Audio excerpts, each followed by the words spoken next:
Palavra da Verdade, a exposição bíblica com Hernandes Dias Lopes.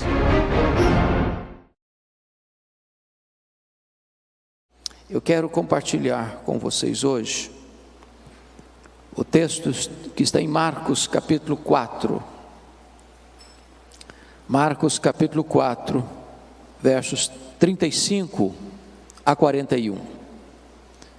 Peço que você abra sua Bíblia comigo e, ao ler o texto, mantenha sua Bíblia aberta para você acompanhar comigo esta exposição. O texto diz o seguinte: naquele dia, sendo já tarde, disse Jesus aos seus discípulos: passemos para outra margem. E eles, despedindo a multidão, o levaram assim como estava no barco, e outros barcos o seguiam. Ora, levantou-se grande temporal de vento, e as ondas se arremessavam contra o barco, de modo que o mesmo já estava a encher-se de água. E Jesus estava na popa, dormindo sobre o travesseiro. Todos o despertaram e lhe disseram: Mestre, não te importa que pereçamos? E ele, despertando, repreendeu o vento e disse ao mar: acalma-te, emudece. E o vento se aquietou e fez-se grande bonança. Então lhes disse: por que sois assim tímidos? Como é que não tendes fé? E eles, possuídos de grande temor, diziam uns aos outros: quem é este, que até o vento e o mar lhe obedecem? Amém? Eu queria pensar com vocês sobre o seguinte tema: não desanime, não tenha medo, Jesus está no controle.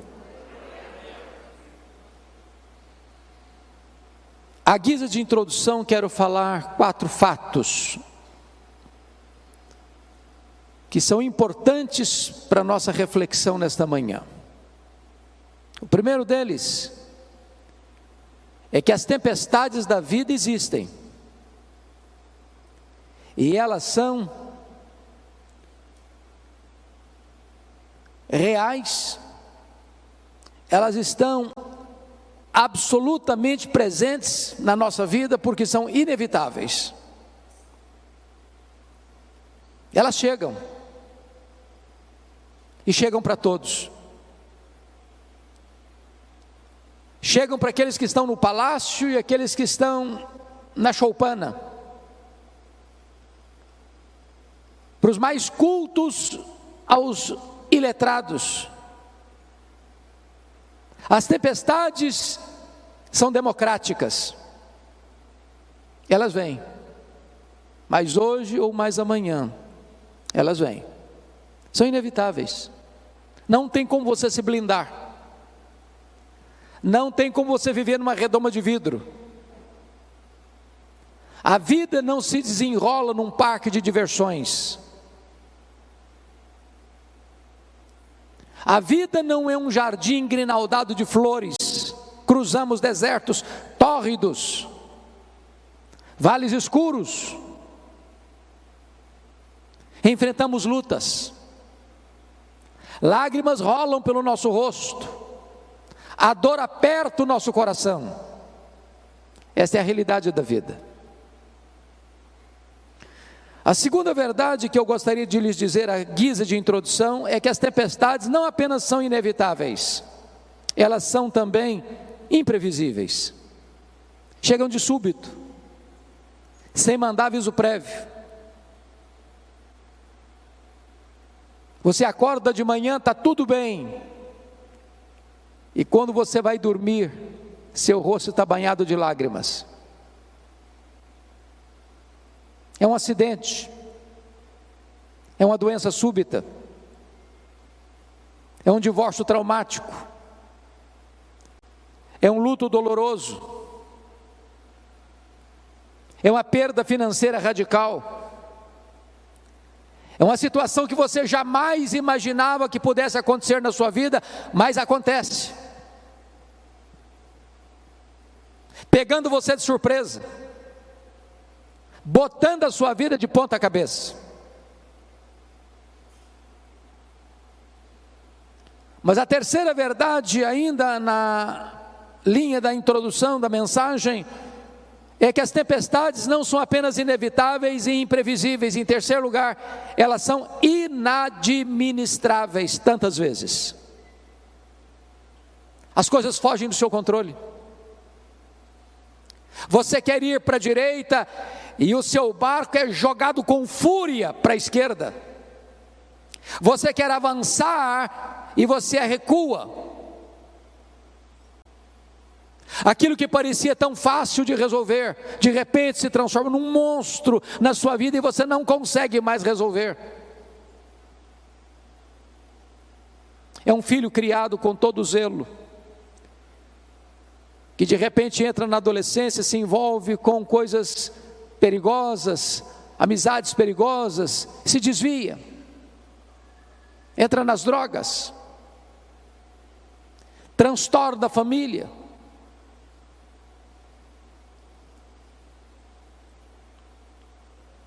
Mas eu quero concluir dizendo que, em último lugar, quarto e último lugar, as tempestades da vida são também pedagógicas. Louvado seja Deus, pedagógicas. Sabe o que significa isso? Tudo que vem à sua vida, por mais carrancuda que seja essa providência, pode isso estar fora do seu controle, mas não está fora do controle de Deus. Deus tem um plano nisso. Deus vai usar essa experiência dolorosa de tempestade, não para destruir você, mas para tonificar as musculaturas da sua alma, não para levar você ao naufrágio, mas para conduzir você a uma experiência mais profunda com Ele.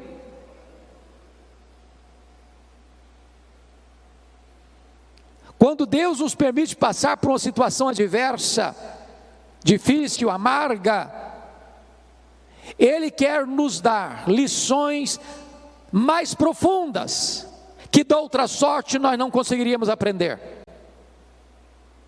Então, dito isto, a título de introdução, peço que você, com a Bíblia aberta comigo, passemos a considerar algumas lições desta passagem. O contexto aqui é que Jesus passara todo aquele dia ensinando as parábolas do reino.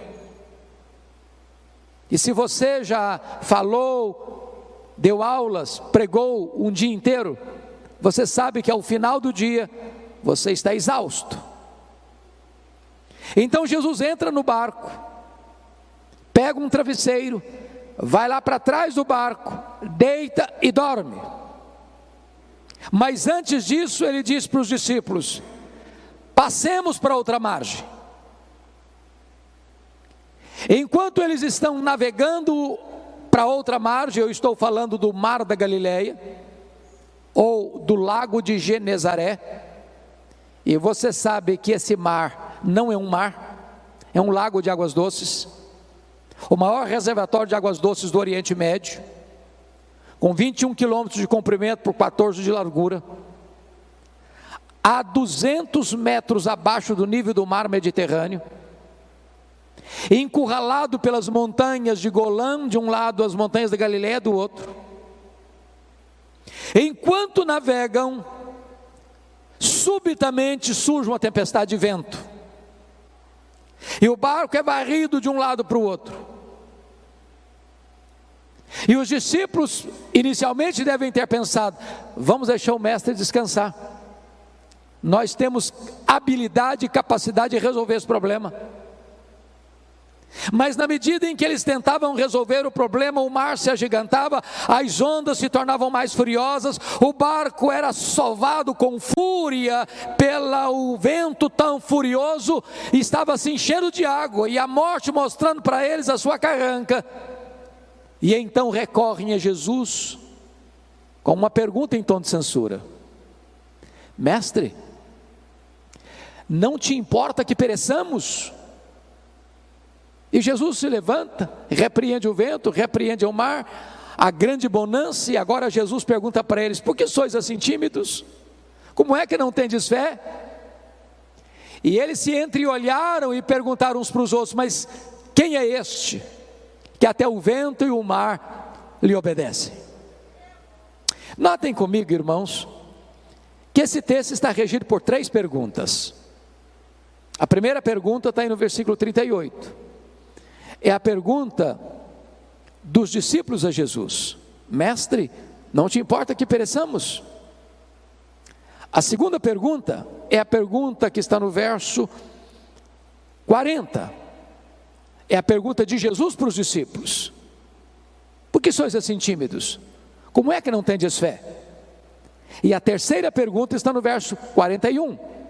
É a pergunta entre os discípulos: quem é este que até o vento e o mar lhe obedecem? Bom, como o texto está regido por essas 3 perguntas, me deterei em trabalhar essas 3 perguntas na meditação desta manhã. Vejamos então a primeira pergunta. Esta é a sua pergunta, esta é a minha pergunta, esta é a nossa pergunta. Mestre, não te importa que pereçamos? É a pergunta da angústia, é a pergunta da vulnerabilidade humana, é a pergunta das fraquezas humanas, é a pergunta de alguém que está enfrentando um problema e não sabe como resolvê-lo, está enfrentando uma doença e a medicina diz: não tem mais jeito. Está enfrentando uma crise conjugal e parece que não vê nenhuma janela de escape para uma solução que traga paz à alma. A grande pergunta, meus amados, é por que esses discípulos estão fazendo essa pergunta com esse tom de censura a Jesus? Mestre, não te importa que pereçamos? Não estás vendo a nossa dor, não estás vendo o nosso aperto, não estás percebendo o nosso perigo, não vais fazer nada. Mas por que eles estão fazendo essa pergunta? Porque alguma coisa não estava bem resolvida na mente deles. Em primeiro lugar, eles não estavam conseguindo conciliar a obediência à ordem de Jesus: passemos para outra margem, com a tempestade que estava enfrentando. Não é muito difícil nem para você nem para mim entendermos a tempestade que Deus mandou atrás de Jonas. Jonas tinha desobedecido a Deus. E no imaginário nosso comum, a gente pensa assim: quando um crente se afasta de Deus, Deus manda uma tempestade atrás dele, e manda mesmo. Não para destruí-lo, mas para fazê-lo voltar ao caminho da obediência.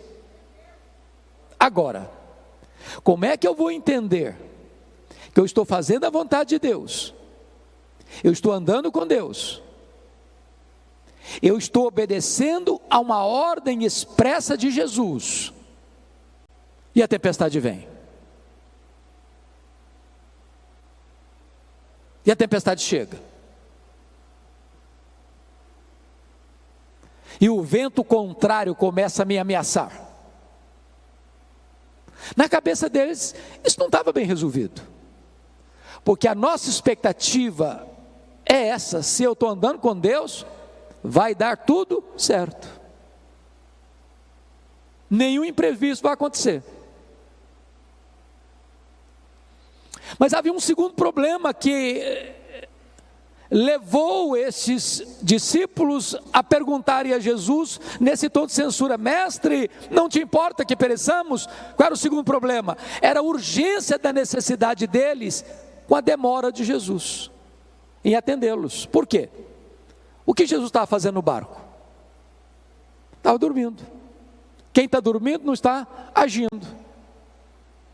E parece-nos que um dos dramas que nós enfrentamos na vida é que quando a coisa pega, quando o calo aperta, quando a dor lateja em nossa alma, quando as lágrimas quentes rolam em nossos olhos, quando a noite parece escura demais, você grita por socorro e só escuta o eco da sua voz. Deixa eu lhes dizer, tem hora, eu vou voltar, filho, pode ficar tranquilo. Tem hora que a demora de Deus nos aflige mais do que o próprio problema. Eu vou ilustrar. Vocês se lembram da Marta? Quando seu irmão Lázaro ficou doente? Jesus estava a um dia de viagem de Betânia, e Marta manda um recado para Jesus assim: está enfermo aquele a quem amas. A casa dela estava cheia de gente, talvez as pessoas questionando: ô Marta, será que Jesus vem? Eu falei: ele vem, claro, ele é nosso amigo. E eu, Lázaro, piorando, e Jesus não chega. Aí a pessoa gastou um dia para ir de Betânia, onde Jesus estava. Ao dar o recado, Jesus disse para os seus discípulos assim: o Lázaro morreu. Mas manda um recado para Marta: esta enfermidade não é para a morte, é para a glória de Deus. Quando o emissário retorna no segundo dia, que era um dia para ir, outro dia para voltar, talvez apressadamente já vai dizendo para Marta: ô Marta, Jesus mandou falar para você que esta enfermidade não é para a morte, é para a glória de Deus. Mas o Lázaro já estava morto e sepultado. Olha o nó na cabeça da Marta. Diz a Bíblia que Jesus fica mais 2 dias onde estava. O homem gastou um dia para ir, mais 2 dias que fica, 3 dias. No 4º dia é que Jesus vai. Quando Jesus chega lá, o Lázaro está morto e sepultado há 4 dias. E a primeira palavra que Marta falou para Jesus não foi a saudação Shalom, foi uma palavra de censura: se tu estiveras aqui, meu irmão não teria morrido, o senhor chegou tarde demais, agora não adianta mais. E Jesus: Marta, teu irmão há de ressurgir. Ela diz: eu sei que vai ressurgir no último dia. E Jesus: Marta, eu não fui, eu não serei, eu sou a ressurreição e a vida. Se você crer, Marta, você verá a glória de Deus. Talvez você, meu amado, que está aqui hoje, minha irmã, você está aguardando um milagre de Deus na sua vida, uma resposta às suas orações há anos. Mas o que eu posso dizer para você é que Deus nunca chegou atrasado. Quando Ele parece chegar atrasado, é porque Ele está preparando algo maior e melhor para a sua vida. Mas sabe por que esses discípulos estão angustiados? Tinha uma terceira razão. Primeiro, que eles não conseguiram conciliar a ordem com o problema. Segundo, eles não conseguiam conciliar a urgência da necessidade com a demora. E a terceira razão, eles não conseguiam conciliar a angústia avassaladora com o silêncio de Jesus. Porque se ele está dormindo, ele não só não está trabalhando, mas também não está falando. E eu vou lhes dizer que o silêncio de Deus grita mais alto nos nossos ouvidos do que o ruído mais barulhento das circunstâncias mais adversas.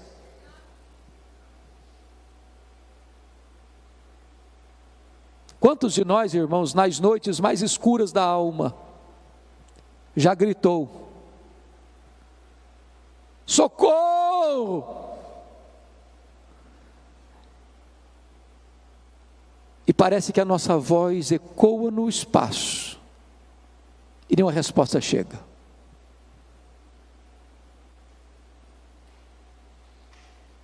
Mas quando Deus está em silêncio, Ele não está inativo, Ele não perdeu o controle, Ele está trabalhando e trabalhando por nós e não contra nós.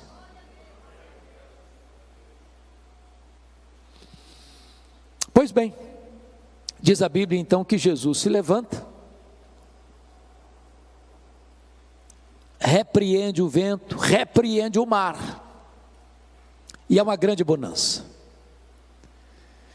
Me impressiona, entretanto, observar que numa segunda ocasião, quando houve uma tempestade, aí Jesus não estava dentro do barco. Vocês se lembram disso, está registrado em Mateus 14. Lá naquela segunda ocasião, Jesus mudou a metodologia. Aqui, primeiro ele acalma o mar e o vento, para depois acalmar os discípulos. Lá na segunda ocasião, primeiro ele acalmou os discípulos, para depois acalmar o mar, dizendo assim para eles: tende bom ânimo, sou eu, não tenham medo. Só então ele acalmou o mar. A pergunta é: por que ele mudou de metodologia? Por uma razão muito simples. O Senhor Jesus sabe que tem hora que a tempestade mais terrível na nossa vida não está do lado de fora, está do lado de dentro. Tem hora que o seu maior problema não é a circunstância, é o sentimento. E Ele, como aquele que nos conhece, sabe quando é que primeiro tem que atender a solução do problema, e em segundo lugar, quando ele tem que atender a solução do problemático. Ele é poderoso nesta manhã para acalmar tanta tempestade que está dentro da sua alma, como a tempestade que está fora de você.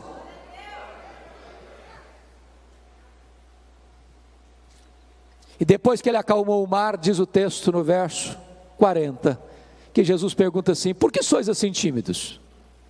Como é que não tendes fé? Em outras palavras, por que vocês estão com medo? Agora, só convido você para se transportar para aquela circunstância, para aquela ocasião, e perguntar assim: se você estivesse lá dentro daquele barco, você estaria com medo?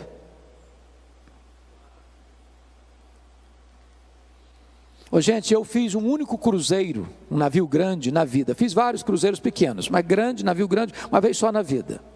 Saiu de Santos, foi para o interior do Rio de Janeiro. E eu prometi a mim mesmo nunca mais fazer outro cruzeiro na vida. Pegamos ondas de 5 metros.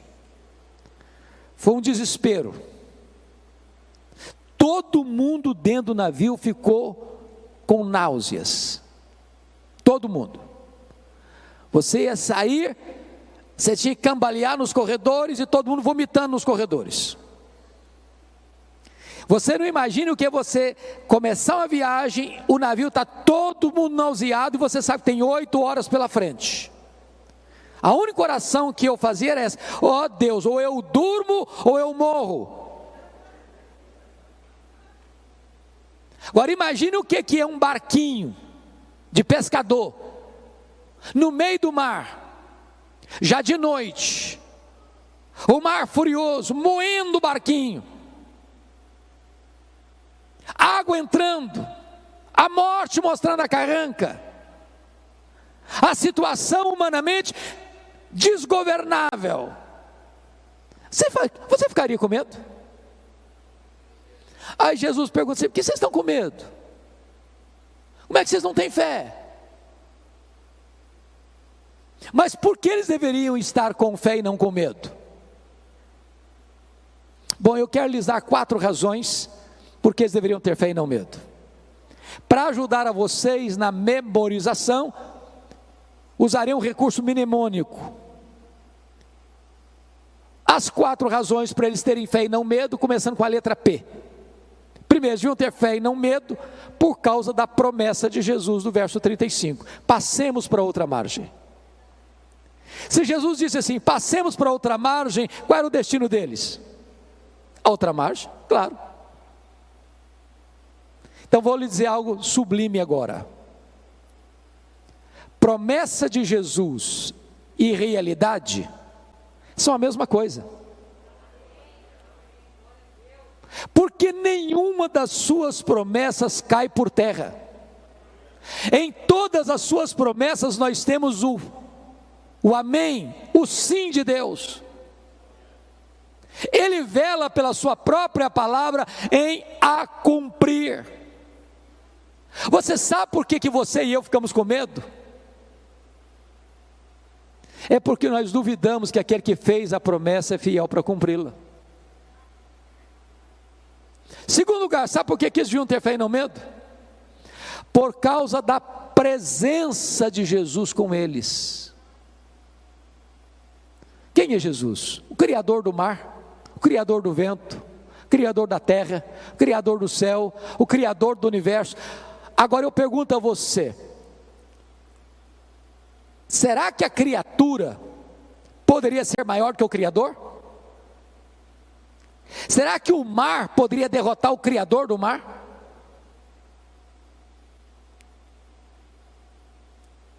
Aquele que criou todas as coisas estava dentro daquele barco.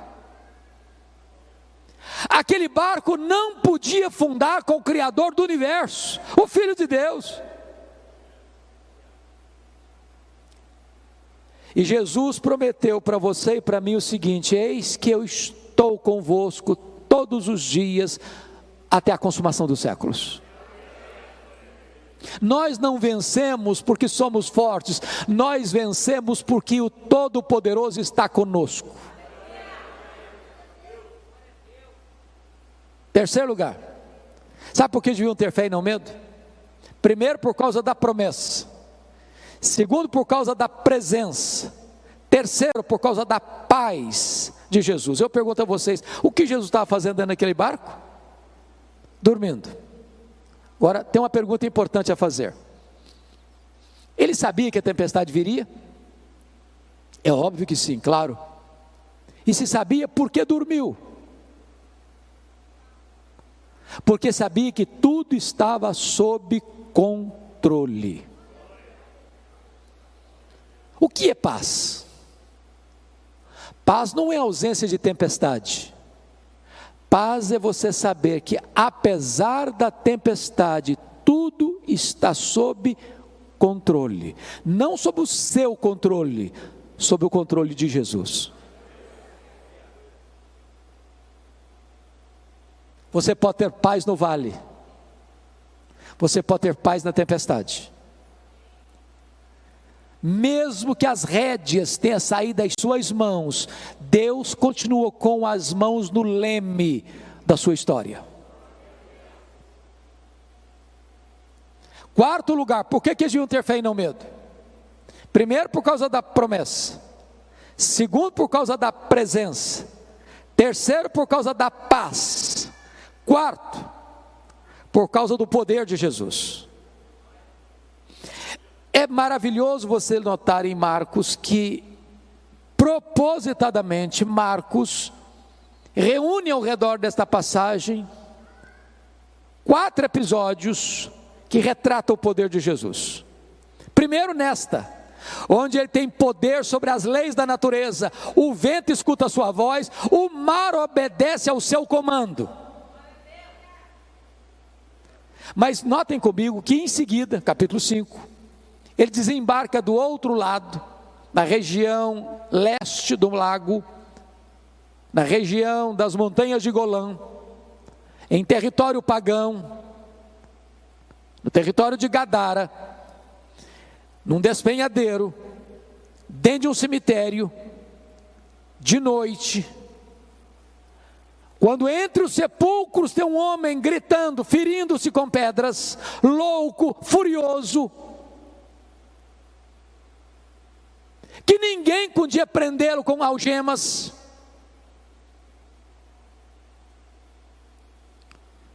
E quando Jesus entra, e a cena era de medo, porque tudo que você não espera ver dentro de um cemitério de noite, a gente viva. E aquele homem se prostra diante de Jesus. E Jesus pergunta: qual é o teu nome? E ele respondeu: Legião, porque somos muitos. O que é uma legião? Uma legião é uma corporação romana de 6.000 soldados. Dentro de um único homem tinha 6.000 demônios, capaz de sair de um homem e entrar em 2.000 porcos, levando-os ao precipício e à morte.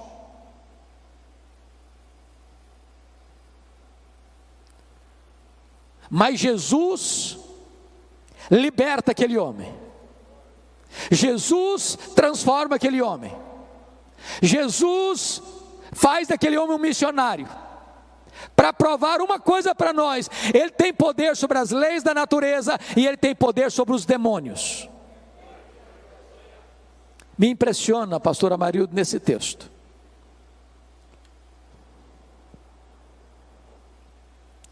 porque os demônios fizeram alguns pedidos para Jesus. O demônio não ora, mas faz pedido.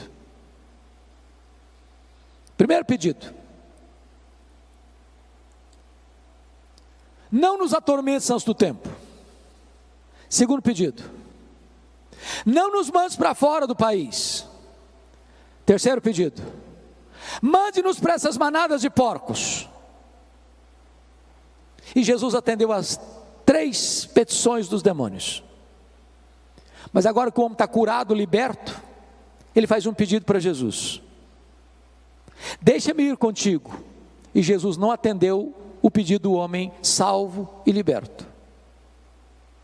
Jesus diz: não, vai para os teus e conta lá para a tua família o quanto Deus fez por você. Por que Jesus atendeu o pedido dos demônios? Para provar uma coisa. Primeiro, que os demônios não são um mito, uma lenda. Segundo, para mostrar para o mundo inteiro o poder destruidor dos demônios na vida de uma pessoa, capaz de sair de um único homem que era foragido da justiça, ninguém conseguia botar mais a mão nele, ele quebrava a algema, a família tinha enjeitado a ele, a sociedade tinha enjeitado a ele, os vivos tinham enjeitado a ele, vivia entre os mortos.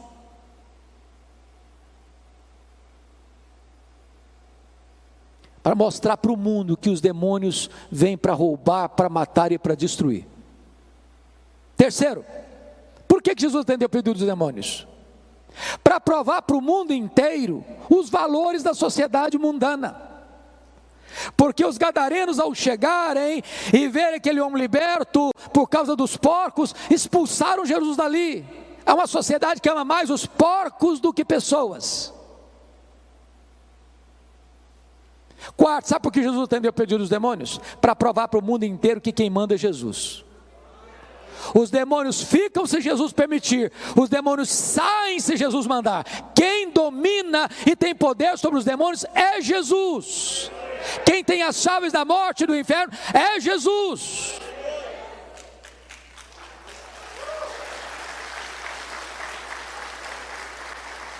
Então Jesus aqui prova que ele tem poder sobre os demônios.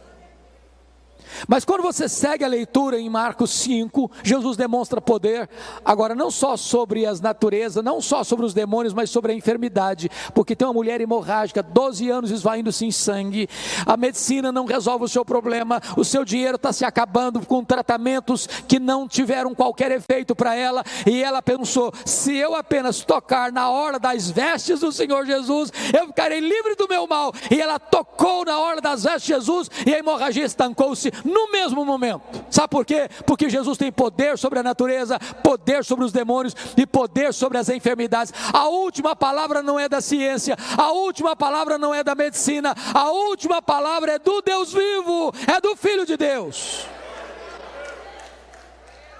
Mas em seguida, no capítulo 5, Jesus está indo no meio da multidão, porque Lázaro, o chefe da sinagoga, rogou a Jesus: Senhor, vá comigo à minha casa, porque a minha filhinha única de 12 anos está muito doente, está à beira da morte. E Jesus caminha com ele. Quando chega alguém, diz: não incomodes mais o mestre, a tua filha acabou de morrer. O desespero, a dor, a angústia, filha única. E Jesus olha para ele e diz: não temas, Jairo, crê somente. E Jesus chegou na casa de Jairo, a menina estava ainda estendida na cama, o seu corpo sem vida. E Jesus se aproxima e diz: menina, talita cumi. Significa: menina, está na hora de acordar, está na hora de levantar. E a morte escuta a voz de Jesus, e a menina ressuscita. Sabe por quê? Porque Jesus tem poder sobre a natureza, tem poder sobre os demônios, tem poder sobre a enfermidade, tem poder sobre a morte. Ele é a ressurreição e a vida. Ele entrou nas entranhas da morte, ele matou a morte, ele ganhou vitória sobre a morte, e ele se levantou com um corpo de glória. E ele promete para você que, se você crer nele, você nunca morrerá eternamente, porque você e eu também teremos um corpo de glória, semelhante ao corpo da glória do Senhor Jesus Cristo. E você pode olhar como Paulo para a morte e dizer: onde está a morte, a tua vitória? Onde está a morte, o teu aguilhão? Tragada foi a morte pela vitória. O nosso Senhor tem poder sobre a morte.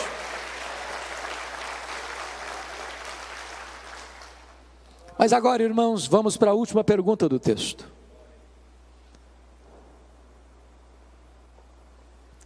Eu fico imaginando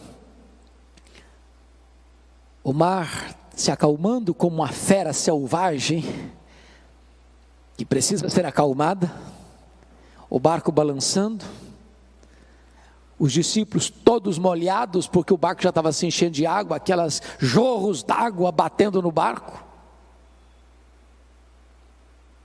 e eles estão completamente tomados de uma santa reverência, perguntando uns para os outros assim: mas quem é este, que até o vento e o mar lhe obedecem? Que pergunta emblemática. Quem é este?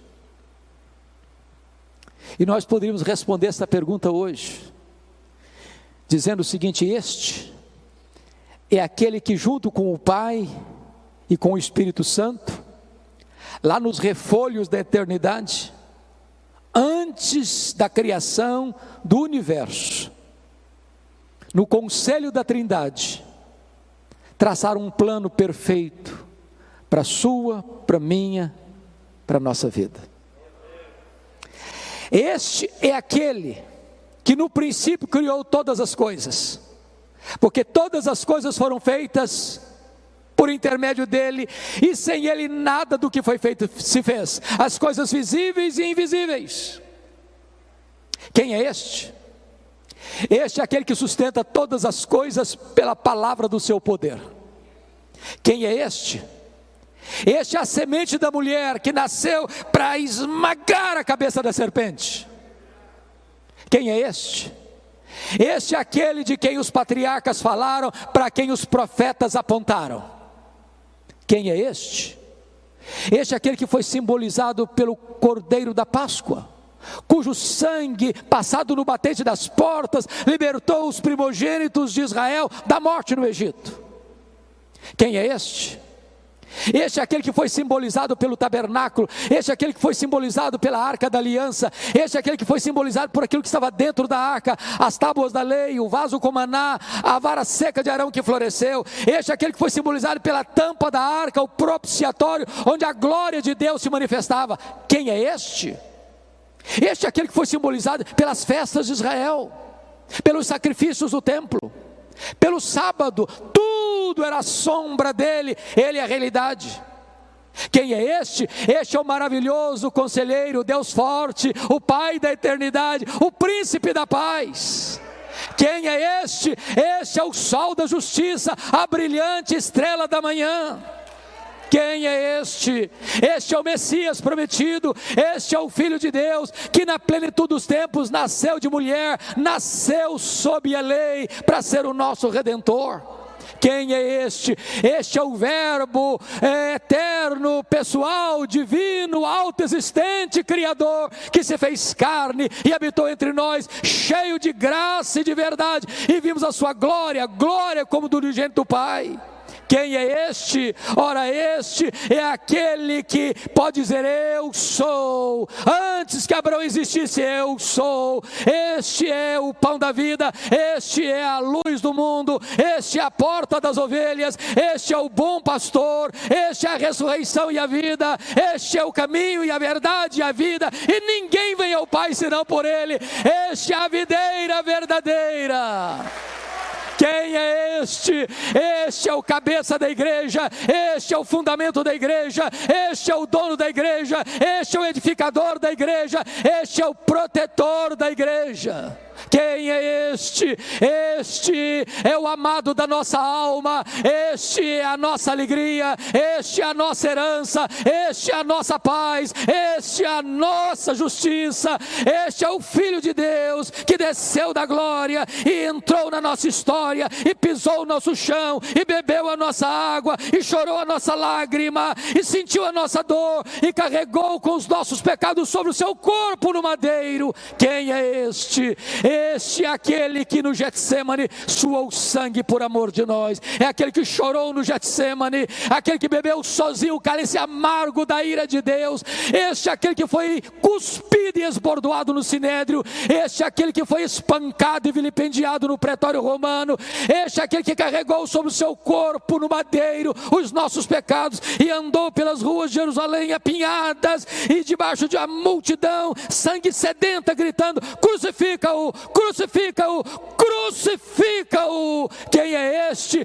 Este é aquele que foi pregado naquela cruz, naquele leito vertical da morte, este é aquele que transformou aquele patíbulo de horror no instrumento da sua própria salvação.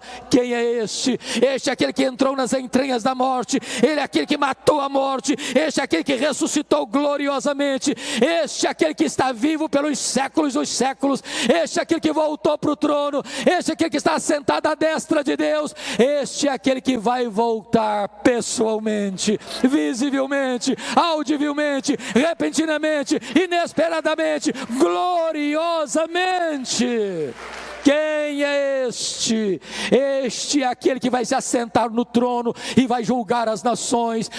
Este é aquele em quem você e eu vamos reinar para sempre e sempre e sempre, onde não vai ter mais dor, onde não vai ter mais lágrima, onde não vai ter mais luto, onde não vai ter mais tristeza, onde não vai ter mais pecado, e nós estaremos com ele e para sempre, para sempre, para sempre, para sempre, reinando com ele, desfrutando da glória dele, contemplando a ele, usufruindo a glória dele. Quem é este? Este é o amado da nossa alma, este é a razão da nossa vida, este é o nosso glorioso Redentor, este é aquele que diz para você e para mim hoje: você não precisa ter medo, você pode ter fé. A ele a honra, a ele a glória, a ele o louvor, agora e pelos séculos eternos. Aleluia. Amém.